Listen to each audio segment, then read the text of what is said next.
talk, identity, and access management. Welcome to the Identity at the Center podcast. I'm Jeff, and that's Jim. Hey, Jim.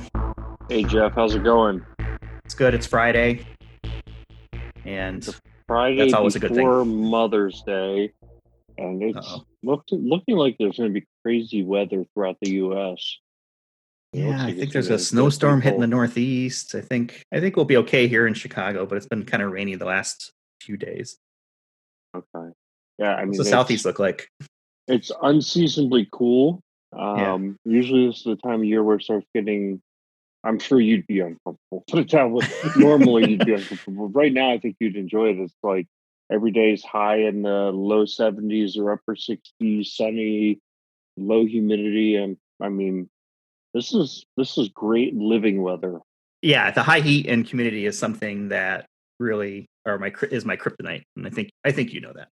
Well, I know the humidity is. I mean, I might as well share the story with everybody, Jeff. Yeah, why not? Go ahead. I always tell it, which is the time we went to Orlando in January. You're like, oh, you were miserable. You were like sweating, and I was it's like, Orlando. It's humid. It was in the 80s, I think. But the humidity is always the thing that I really hate about Florida, and really kind of any humid location. Pretty sure it was about 74 degrees. No way, man. It was like 100 degrees and it was like 1,000% humidity. This is what happens with stories. That's why, you can't rest solely on people's memory. The truth is somewhere in between. It's all about perception, right? Either way, I was hot and it was not my favorite type of weather. That's for sure. That's right. So it's Friday and today is May 8th. Yesterday, though, was May 7th, and that was World Password Day. How did you celebrate? Oh, I mean, it's like Christmas for me. I celebrate the password. You put up a password tree? No, I just reminded myself that quote from Office Space. I celebrate his entire collection. I celebrate all of my passwords.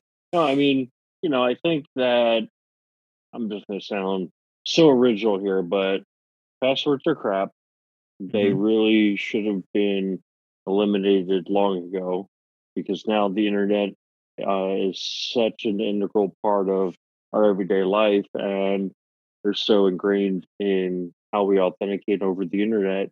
You can almost barely imagine a world without passwords, yet that's where we need to head. Yeah, password is not modern authentication. That's for sure. Once you get a hold of a password, it's really just a matter of time, even if it's encrypted, right? If you got an encrypted hash somewhere, you're running rainbow tables. And once that has been cracked once, it's cracked everywhere. And that's, why the guidance is always have a different password for each website. But in the reality of the world, right, that's very hard to do. Most people pick, 1, 2, or 3 different passwords, and they just start adding numbers to it. So it becomes very easy to solve for. I like the concept of moving towards, passwordless, but I don't think we're quite there yet, though. It is gaining in popularity. I've got a couple of passwords that I've reused. So one of the things that I read a long time ago that I thought was kind of good advice was that, because I don't use a password safe, to have kind of a framework for how you use passwords. And so for really kind of critical applications that I want to make sure never get cracked, I either ensure that, one, they have multi-factor, or two, that I'm using a unique password. In other words, I invest the life energy in making sure I have a unique password for that site. I like that, the life energy. Yeah, it takes some life energy to have, extra passwords that you don't have elsewhere, and to remember them. And then there are sites where it's like, okay, I'm not going to store my credit cards with this, online commerce site. I'm probably going to buy something from here once or twice. They're making me create an account, so I'm just going to reuse that same password I've used a million times. And so I do that. And one thing I've noticed is that Google Chrome now has a feature to kind of shame you. Yep. And I think it's a really cool feature, which is like, oh, hey boss, you're this password's already on the dark web. You're like, holy moly, wow. Guess I need to go and make a change. Yeah. Like, okay, maybe I should stop using that one from now on. But yeah, that's kind of been my approach is that for financial stuff or where I store my credit cards, um, I'll either ensure that I have multi-factor or I'm using a fresh new password. You're really taking a risk-based approach then to password It is management. it is a risk-based approach, and it's partially is laziness because I know if I were to use a password safe, I could be doing something much more secure. Um, but I find that there's a certain level of inconvenience involved with doing that, especially when you have many devices and those devices span different ecosystems.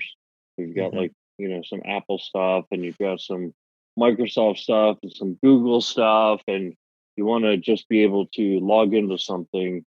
Um, I don't know. I'm making excuses, especially for somebody who's in this industry, but it kind of shows the problem. Even somebody who understands all the risks of doing things exactly the way I do them that way anyhow.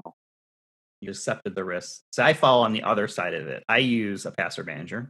I use LastPass, and I wouldn't say I've always done it, but since I've become more involved with security, I've tried to go more random passwords. And the struggle of cross devices and different ecosystems between Apple and Microsoft, iOS and Android. I'm someone who is constantly jumping around between all of those services. So um, I've settled on LastPass as my password manager because they have an app basically for everything, Mhm. and that lets me really kind of tame the beast a little bit. So I use randomized passwords and all the different complexity things, and I've been trying to make a more conscious effort of having a different password for each website. If I haven't, as I come across it, um, I've been going through the password change process to kind of get it synced up, and that so far has worked pretty well for me. My workflow stretches across Windows machines, Mac OS, and iOS for phone and tablet. And I've found LastPass has made it a lot easier for me. So obviously we don't have sponsors on this show, otherwise we'd have a better green room situation, as Ron mentioned last week. But it's something that I've been using for years, and it's free. At least the version that I'm using, and it works well. So Now, we I think work in it's a an option. company of under 100 employees, and so we don't have managed devices, but I can imagine that, if you were working in a corporation, you could have a number of passwords for the corporation and personal may or may not be allowed to install LastPass on your corporate devices. Hmm. It's just Yeah, a possibility. I there's a mean, I lot of think different so. things. So yeah, I don't want to shoot. I think what you're doing is way better than what I'm doing, right? But I think so. That was objection kind of number one. I would imagine you might hear, and objection number two might be, what if you lose your master password, or what if you Yep. fumble your master password for um, LastPass, and somebody has Yeah. access to everything. Yeah, that's why you've got to make sure that, I mean, use MFA even on that. I'm using, a password by itself that is not used anywhere else, just specifically for that. I mean, it is a lot of work, and I think it covers up the problem, which is, passwords just inherently are insecure. And I'm excited about passwordless, future, whether, how often or how quickly that comes along. You've got things like Windows Hello and, authenticator apps and so forth. Um, I saw recently there was an article that um, at Microsoft's Ignite 2019, which is about 6 months ago, there were 100 million people that were using passwordless logins every month, and that includes things like Windows Hello, the Authenticator app, push based, and then different security type keys like PPT, et cetera.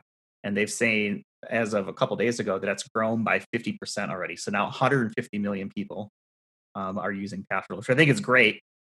I think it's a step in the right direction, but I'll be happy when we can finally say, yeah, the password truly is dead. But Yep, I have a feeling that's absolutely. going to be you're carrying something else that's your password, right? It's a lot of companies are focusing on your phone. as kind of like your secondary auth, or even maybe even primary authentication in some cases. Right. And we had a discussion. I'm trying to remember who it was with earlier this week, and we were talking about the whole idea behind like why don't companies or why don't more folks invest in um, hard tokens? And part of it is that it seems like something is like there, it's hot, it's the now, but the next thing is right around the corner. And so, how many dollars would you invest in something like that, knowing it's probably going to be obsoleted in a couple of years? Yeah, I can imagine, going back to my operations days, having to manage RSA tokens and, you know, having to deal with the logistics of hardware keys Hmm. is is a challenge, right? I mean, you've got to get them out to people, people lose them, they break, they're not configured right. There's a whole bunch of things go wrong. Now that was admittedly 15 years ago, roughly. So, the process has gotten a lot better right now. It's more of a app based thing on your phone, but um, I think it'll be interesting to see how this space evolves because there's also other things too, right? That like keyboard analysis, your typing cadence, right, can be a way to biometrically authenticate, which I find interesting. I'm trying to remember. I think typing DNA was one of the examples that we've looked at in the past as kind Right. of evaluate space. But um, I'm waiting for natural language. When is the computer from Star Trek going to be there and be able to handle natural language queries and authenticate based on voice patterns and prints and all that good stuff as kind of routine. Absolutely. Anything we can do to get closer to what did they have in Star Trek where it was a room where it was like a virtual reality, but The you actually holodeck. the holodeck. I mean, that is like that's everything right there. I don't think I'd ever leave Holodeck the is pretty holodeck. cool. Well, I think that's kind of where VR is right now, and I've dabbled around with it here and there, and it is very good, but it's still for the most part, unless you've got a really good setup, a tethered experience. So you're Yeah. stuck in a room, or you have a wire or something connected to you. I mean, there's wireless versions of it out there too, but you're still very limited by the space. I have seen that there are some um, like like laser tag style games, right? That take place in giant warehouses where it's a VR experience. But man, I'd hate to be running, head first and crash into a wall or something like that Right, because of exactly. the boundaries. But I think it's the beginnings of it. It's like anything else. At some point, it'll miniaturize and get cheaper and become standard. Microsoft's been trying to make Hololens a thing for years and hasn't caught on the consumer space, but I think So you businesses and don't think organizations should be. VR is going to go the route of 3D TV, huh? Well, I I think they don't know. already I know a tried it. lot of people are like, when 3D TV was hot, a lot of people were like, I don't care about that. I don't want that. I thought it was the coolest thing ever. I think it's very cool, but it makes a lot of people sick. You know, it's not good enough to the quality where the experience and the fidelity can trick the mind for all people. The other thing too is the discomfort. People who wear glasses have to put something over there, over that to be able to see things. It's Right. I used to wear glasses right before I had LASIK done, and that struggle is real. Trust me. Putting a VR mask over your glasses is not the most comfortable thing in the world, and there's a lot of different things that kind of go into the comfort of it. Um, who knows? So Maybe holograms will become the thing at some point. when you and I first started working together, you were really into VR. You spent a lot of money on it. Where do you stand with that Yeah. now? Are you doing it much? I'm staring at it right now. It's in a box underneath my computer desk here.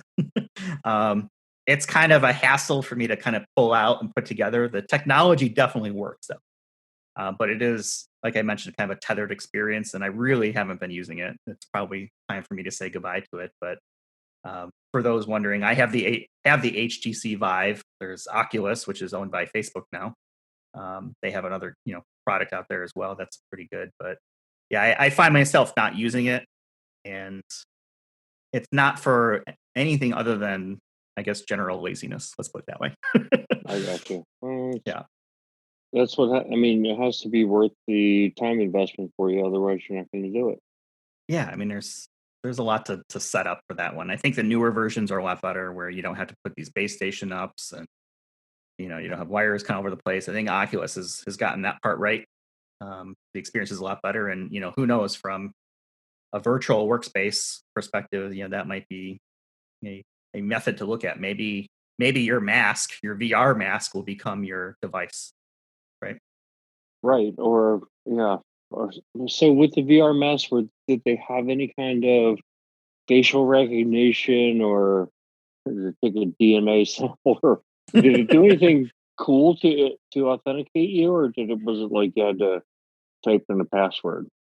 Yeah, I mean, you're still using apps, right? It's not really an authentication device yet. Yeah, I think the one that would make the most sense would probably be some sort of retinal scan, because you've got your eyes within this enclosed area. That would probably drive the cost up quite a bit. So, as the prices come down, might make sense that when you put your mask on, it does an eye scan and authenticates you that way.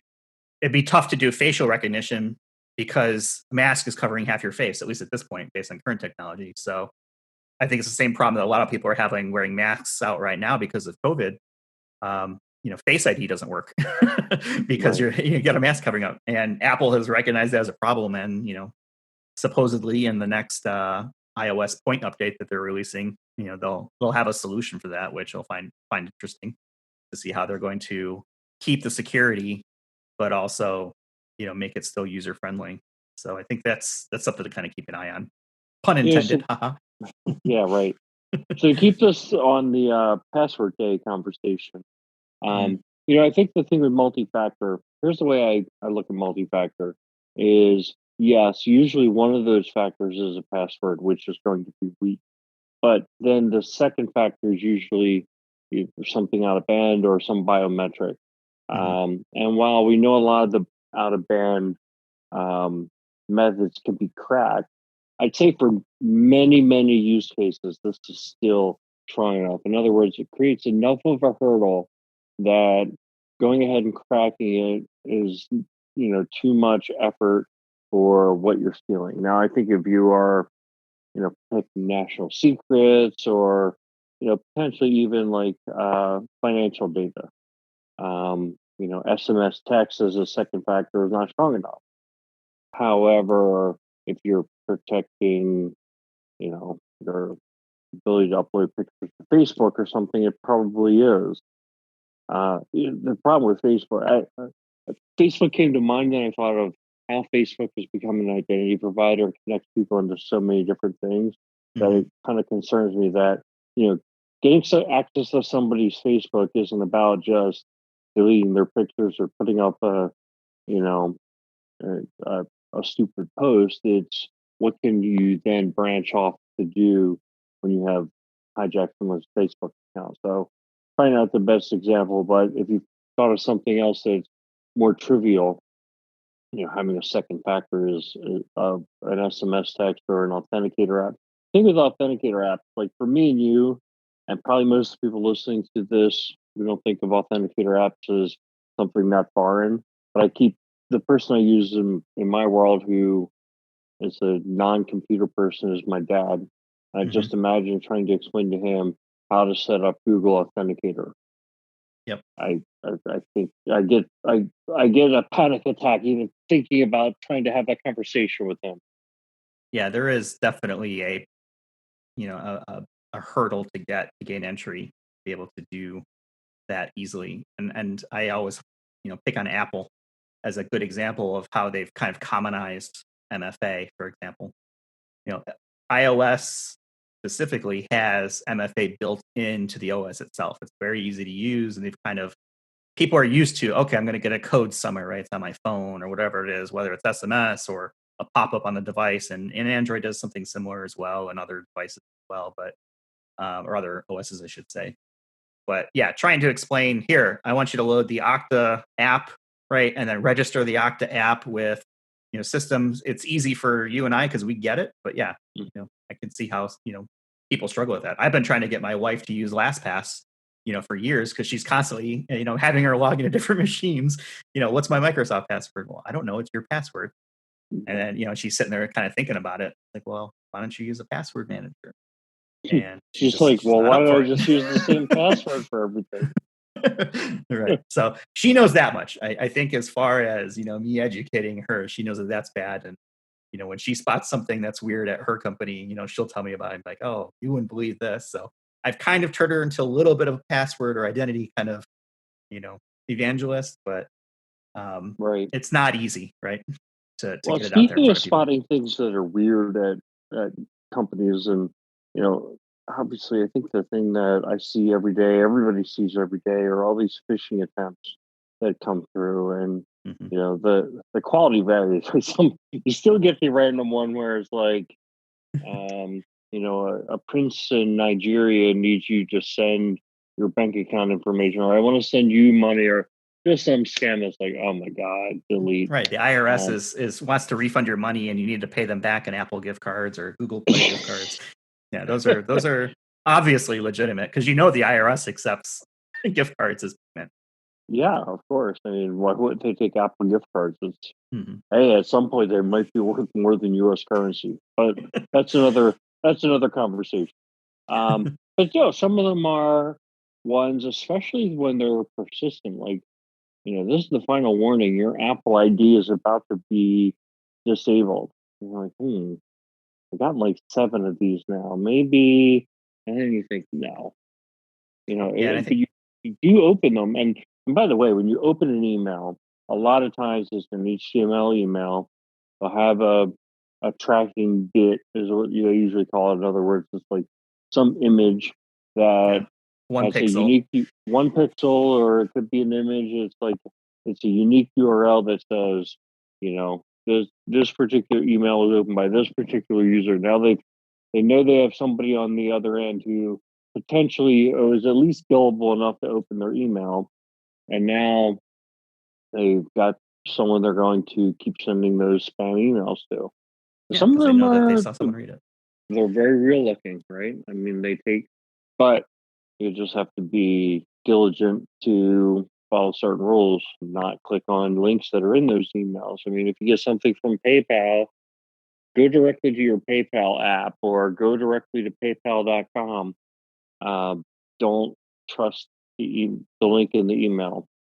Yeah, Usually, don't if click the you link. really know what you're doing, you can tell if it's fake URL. But it's just better to, especially if you're talking about educating. And I think this is a big thing that companies do is come up with cybersecurity awareness training, education programs to get people, especially around um, phishing attempts, to be able to spot them and not fall prey to them. And then I know a lot of companies are going out and trying to spearfish their own users. And Mhm. spearfish, I think that's a very technical term, right? That talks about identifying a particular individual and Mhm. trying to convince them that there's an email, from somebody else within the organization that maybe is their boss or somebody higher up, and so it's directed directly at them, and versus regular phishing, which is where you can send it to everybody in the company, for Right. example. Yeah, Um, fishing is kind of like I see it as like you're just casting on a line and whatever bites bites. Spear fishing, you're going after big tuna, right? that's It's a right. very specific thing you're looking for, a specific person. Yeah, and it's usually there's somebody who's high up in the organization who would have access to sensitive data or might have some information in their email. Those are usually people who can be tricked. Sometimes they go after system administrators. The system administrators, you would hope, are a little more sophisticated than to fall for a phishing attempt. But I think that obviously, if you are able to get your hands on their credentials, it could be much more valuable. Yeah. Well, I'm glad you brought up the fishing thing because I came across an article this week and it's from Barracuda Networks and they had commissioned a research company by the name of CensusWide, which I've never heard of. So hopefully this isn't any type of fake news or plant or whatever. But they went out and surveyed 1,000 different business decision makers across the United Kingdom, U.S., France, and Germany. So obviously not global, but enough of a representation, I think, to draw some conclusions. And one of the things that they saw was over half of them, 51%. had seen an increase in phishing attacks since this whole COVID-19 and shift to the remote working model took place. So I think it's definitely on the rise. You've got bad actors who are trying to take advantage of the situation, and part of that is the training that goes along with it. Over half again said that their workforce wasn't proficient or properly trained in cyber risk associated with remote working. So remote working is brand new for a lot of companies, right? This is not something that they've had to consider, in the past. And now all of a sudden, within a span of a week, 2 weeks, right now they've got most of their workforces working from home. They've had to put in, very tactical, probably processes to kind of keep the business running, throughout this pandemic. So I think it highlights, some of the things that maybe people are already seeing or should be aware of, but there's always more training that can be done. But I thought it was interesting that over half basically are saying, yeah, we're seeing a rise in phishing because of the whole pandemic, and I would expect that number will continue to grow, because I expect that most companies, at least big ones, have announced that they're going to extend work from home as a primary method through at least the end of this year. Some are already saying through summer of next year, a full year out. uh, so it's something I think that as people in the identity space, we need to make sure that are communicating to the folks that we work with and colleagues, et cetera, right, to be able to hopefully improve the level of security that's out there, and at least just make people aware of, hey, you know what, you may see an uptick in phishing attacks. Yeah, and a couple things. I mean, you lit up my radar of a few things there.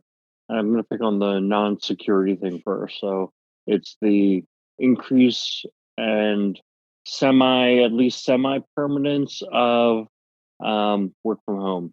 I've been a Mhm. proponent of this for a long time. I've worked from home for a decade, and I feel like um, it's probably not for everybody. And there's definitely some benefit to everybody being in the same place. So I'm going to make that statement. However, from a quality of life perspective, um, and the ability for a company to, I think, retain employees, allowing work from home. Look, what's the average commute in the United States to and from work? It's probably more than a half hour each way, right? So it's probably a half hour to an hour each way.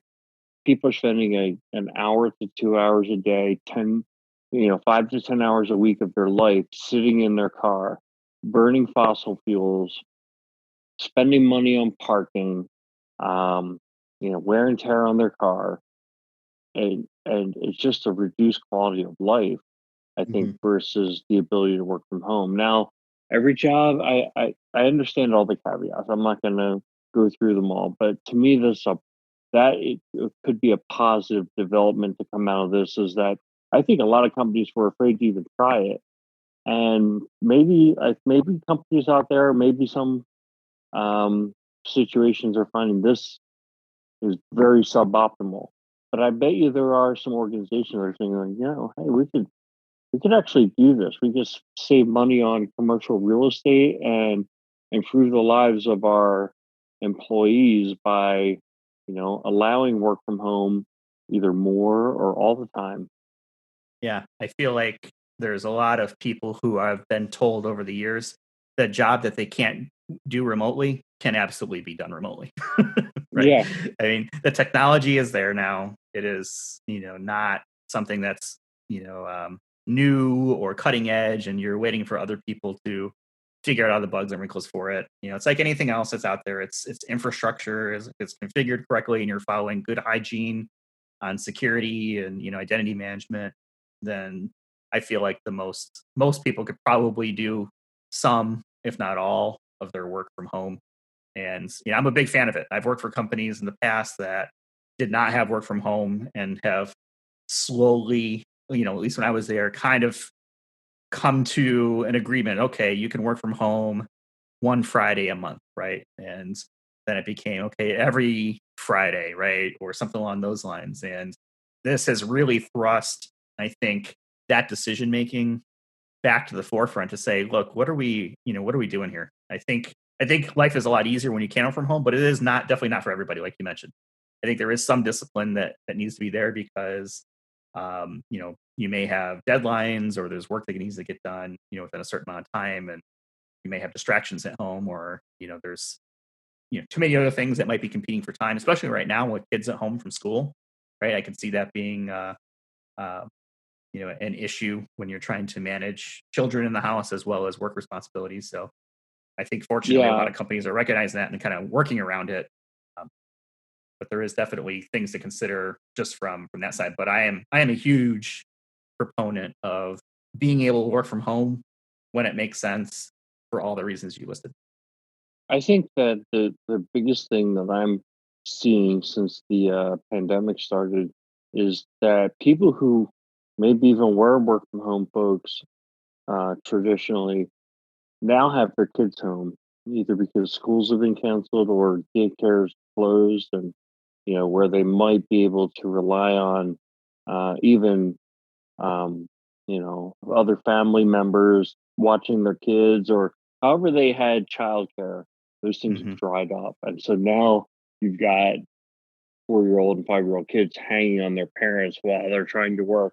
That's a totally different situation than what I've run into traditionally with people who are work from home, who have designed their life around making sure that that doesn't happen, or that only happens on you know, weird things like snow days or whatever. Now it's Right. happening like it's like the everyday occurrence. And even most of the people that I've been working with who are, working for other companies where they work from home, they've worked out a situation. So say, mom and dad are both home, working from home now, and now the kids are there. They're figuring out some way to split the working hours so that, somebody's watching the kids and keeping them away. So I saw a really funny video the other day. It was a guy doing a television interview, and one of his kids busts through the door, starts like flailing around, and then the mom like reaches in. She's trying not to be on the camera, like pulls the kid out of the room. It was Yeah, the that's. most hilarious thing I had I seen think in you're a talking about while. the one from. I think it was. I don't remember if it was BBC or one of the Yeah, British ones, right? It was. I think it was last year. Where they. Yeah, that made it all over the place. I think they actually turned it into a commercial for like Skype or something like that for like blurred backgrounds or something like that. right, right. Yeah, Oh, yeah, that was good. That was golden. yeah, But yeah, so I mean, and now to pull it all together. So I think one of the biggest risks overall with working from home is if you're relying on passwords to get to as your only form of authentication to get to services, whether they be cloud services or to get back into the internal network. I mean, then it's a huge. yep, Obviously, you've got open to the outside world. And if those passwords are weak, because I think what's happening is that companies are now having to open things up in a way they haven't in the past. And one of the things I'm going to point out, I know we don't like our podcast to be a commercial, but I noticed that King, who is one of our partners, had sent out an email that I think it's either for the current customers or I'm not sure if anybody can use it, yeah. I think it's but for anybody. it's for anybody where you can essentially start leveraging their multi-factor authentication service for free to help secure your remote workforce during the pandemic. So, I mean, to me, that's like, if you're in a situation now where you're having a hard time sleeping at night because your your entry from the outside world is just secured by passwords, look into this. Look into whether or not this free service is something that you could leverage to get a quick fix. Yeah, I mean, if you're work from home, I don't think you could seriously say that you're have the right security if you're just using password. I think that is a no brainer. If you're doing any type of remote work, there needs to be that second factor somewhere to make sure you've got the proper level of security. Um, Right. what's something that I found disturbing in that same report, and I'll put this report into the show notes so that people can find it wherever they get their podcasts. There usually is some sort of detail page. We always get questions on that. It'll be in there. Um, 40% of respondents have cut their cybersecurity budgets as a cost-saving measure to help tackle the COVID-19 crisis. So I think that's scary because now you've got more people working from home, and theoretically you're spending less on security to cover those people. Not a direct one-to-one correlation, but people cutting cybersecurity in this time when there's going to be more phishing attacks, more everything else that goes along with that.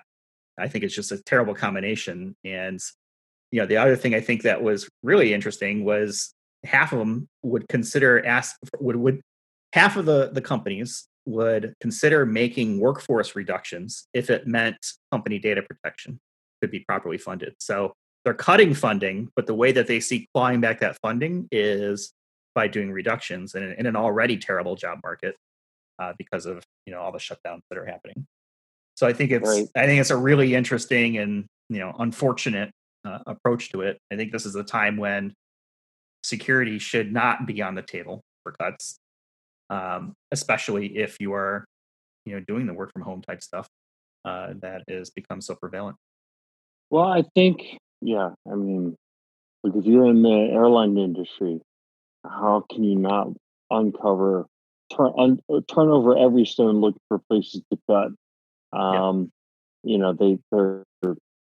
their businesses in the tank. At the same time, it just creates a perfect opportunity to attack you. So it's, right. you're damned if you do and damned if you don't. I do think a couple of things is, you've got to expect that this pandemic is going to end at some point and that things will shift back to normal. And one of the things that we saw was that cybersecurity professionals were in high demand before this happened, higher than Yep. than other fields. And so if you wind up cutting workforce, and by the way, cutting workforce isn't free. It's not like we're paying you, $1,000 a week, and then we're going to get rid of you, and it's going to cost us nothing. There's some kind of residual cost to keep paying, a severance or something to get rid of somebody. If you have to turn around 6 months later, hire somebody back into that position, now you got the cost of recruiting somebody. Now, I'm being a realist and just seeing what's going on in certain industries. They might not have any choice. So that might create an opportunity for a company that's not in as bad of a place to, if you feel like you can hire, there's probably some cybersecurity people who are pretty good out on the streets right now. Um, I don't think there's that many industries hiring. They released the unemployment numbers today, and it's something like 16% unemployment in the United States. That's a great. It hasn't been that low or that high since the Great Depression, but Yeah. it feels like it's going to be a temporary number. Things are starting to open back up. But I have talked to people who are extremely worried. I'm a person that like I am not that worried about it. Um, but I talk to other people and I know they're extremely worried.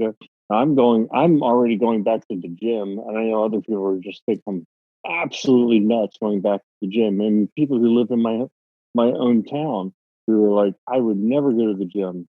So I but I'm starting to see restaurants open up, and the Mexican restaurant that's near my house they had a line outside on Cinco de Mayo.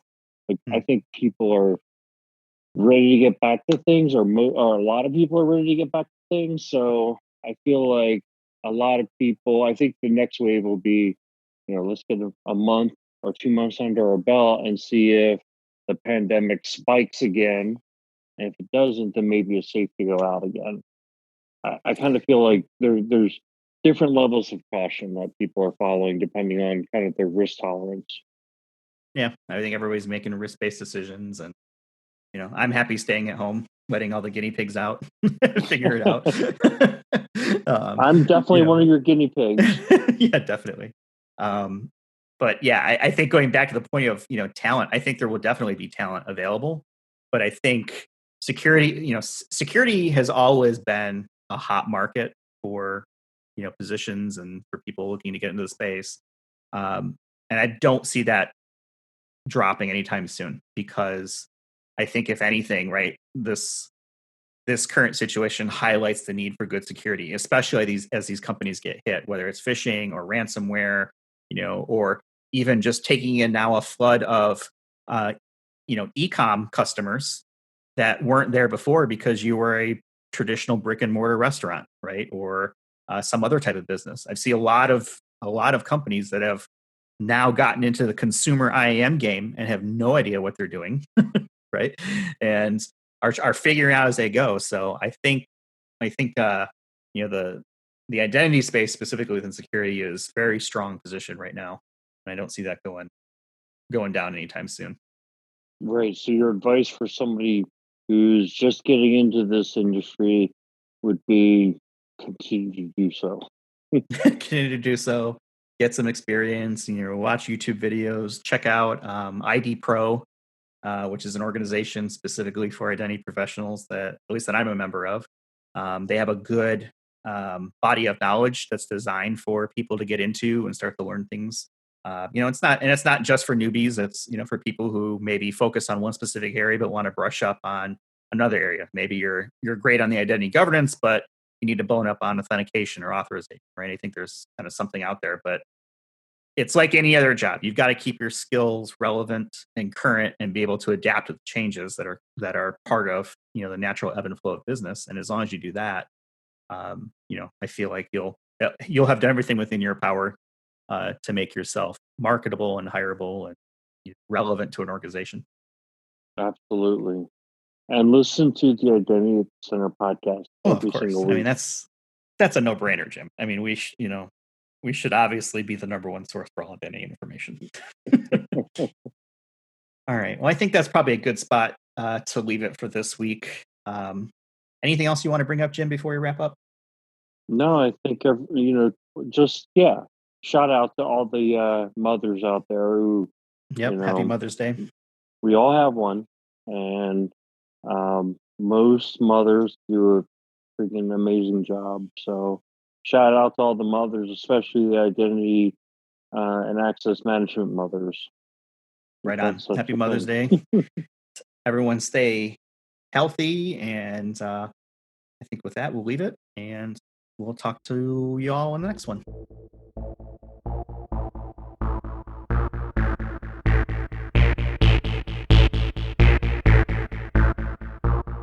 You've been listening to the Identity at the Center podcast. For more episodes, visit identityatthecenter.com.